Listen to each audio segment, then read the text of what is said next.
Massimo Bitonci ci va giù duro, Tosi è già fuori dal partito. Chi vuole creare liste contro la Lega e contro Zaia e il buon governo in Veneto si mette fuori dal movimento. Così il sindaco di Padova interviene sulla frattura tutta interna al Carroccio, dichiarando di non sentirsi più rappresentato da Tosi, mentre Zaia definisce la situazione abominevole.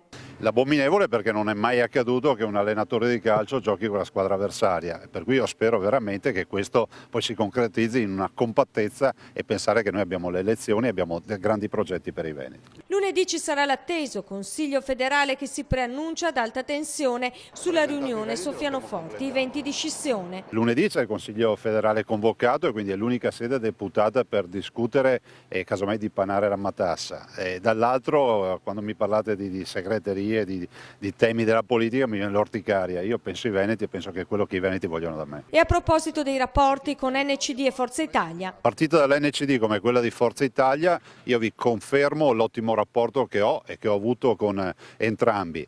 Oggi lavoriamo pancia a terra e dopodiché tutti i temi delle elezioni, delle campagne elettorali verranno discussi a tempo debito.